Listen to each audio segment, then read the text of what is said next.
Time for the next stage of the L67. There have been some updates since the last video. I have screwed the coil pack on. If you guys remember, I was also missing rocker bolts, so now some of those have arrived, so we can actually finally screw down the rocker covers. And you might notice that the rocker covers do look a little bit different. I did paint them aluminium silver, as one of my followers on TikTok suggested, and I think it looks fantastic. It really suits the aesthetic and look that I'm going for with this motor. The supercharger, nothing has changed with that. I've just sat in here just to get some photos and sort of seal the motor up because it has been some time. I apologize for the delay, but I'm sure many of you can relate. Sometimes life just gets in the way a little bit, but this project is very much on the go. I do have the wagon back. In this video, I'm going to try and get the motor almost to a stage where it's ready to go in. So what we're going to be doing is putting the rest of the rocker gear on, fixing the supercharger, putting the throttle body at the back on, putting on the alternator. I think the first thing I want to do is finally bolt down that supercharger though. So let's do that. Another thing you might notice that I've done is I have given this a good clean. It was very, very dirty before. Now there's going to be an engine cover on it, so it doesn't need to be completely spotless, but more importantly is we need to clean the underside. Now as you can see, it's actually pretty good. There is only very few bits of gasket left. Oh, it's always deceiving. It looks very clean, but look at that. We're also going to need to clean the manifold up. Again, it's not too bad. I've already given it a big clean, but just a wipe down, and I've got to replace those 2 yellow O-rings as well.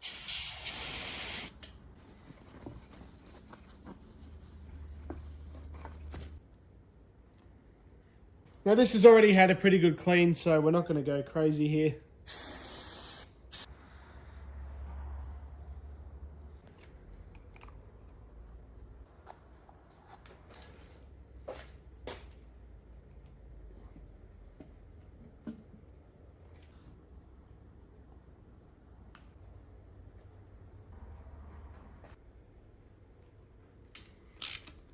$25 Newton meters.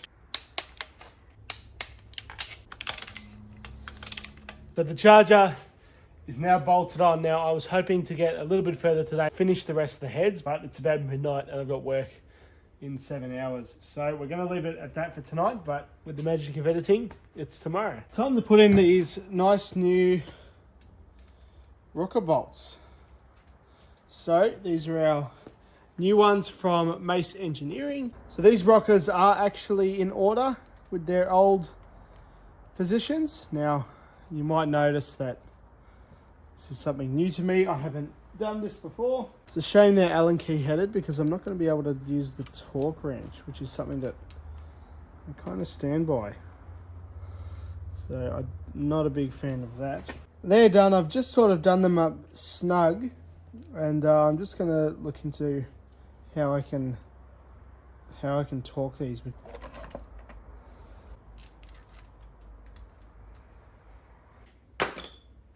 Right, well, those are in, and as I've always said, I am absolutely no expert. In fact, this is the first time I've done this. So all I've done is just put them finger tight. You're probably yelling at the screen telling me, Deacon, you've buggered that all up. But unfortunately, I can't hear you.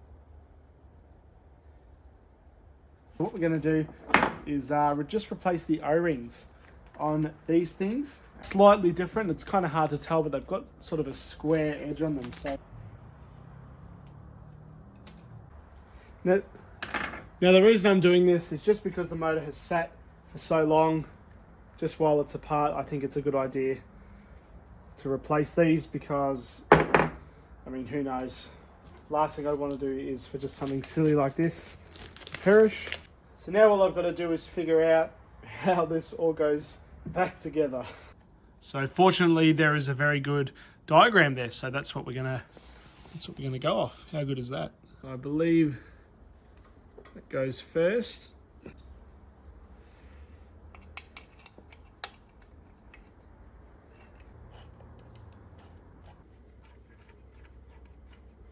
That's all bolted down now. I am missing one bolt, the one that goes back down right in that little valley there, and I am missing the one that goes into the alternator. I've got absolutely no idea where they've gone. I've got work tomorrow, so what I'll do is I'll stop here and I will be back with those bolts. Now it's time to get the fuel rail ready. Now, as you can see, I have replaced all of the O-rings on the fuel injectors themselves. And so I've just got to push all of them back in. Okay, they're all done. Fuel rail is looking good. I really am excited for this because this is, I mean, really one of the last pieces of the puzzle. I will admit the fuel rail a little bit spoils the colour theme that I've got going here, but that's okay.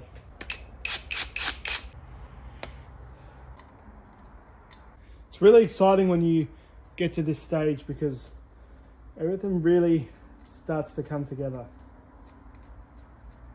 But it's also kind of sad because it means you're at the end. And one of my favourite things to add is this. This is the alternator, and I know what you might be thinking is, Deacon, that's insane, but it's true. It is really satisfying to add these.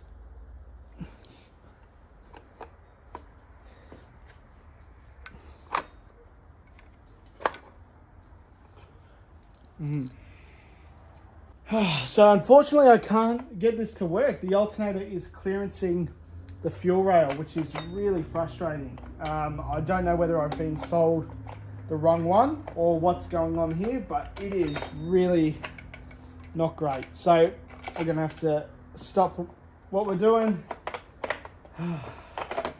Really annoying. Time for an update on the alternator. So actually it turned out that I had been sold the wrong one. So I did go back to Repco and swap it out for this bad boy. Now this obviously is a brand new one. It was actually 45 degrees out, and there are a few things that are better about this one.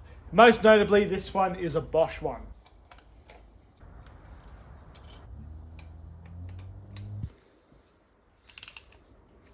Oh, and I just broke one of these vac lines, just moving this around. That's annoying. I was hoping to get a fair bit further in this episode than I thought, but as you can probably tell by all the costume changes, this has actually been quite some time. So we're going to probably call it there. And in the next episode, I hope to get all the studs in, get the exhaust manifolds on, prep the Lumen computer. I've got to replace the flex plate on this because I ruined it. I've got to pull the aircon compressor off as well because we're going to be using the existing one in the VS. And then, of course, we're going to start pulling the VS wagon apart. So I really do apologise for the delay in the videos, but I'm sure you can imagine I am a normal person. It does take a lot of time. It's much longer to do when I'm filming. Oh, and I've just remembered we're also going to do the rear main seal. So there's still quite a bit to do. I was hoping to do it all in this video, but just for the sake of giving you guys something to watch, we're going to leave it there. And now I'm going to need a new vac line. What a bugger.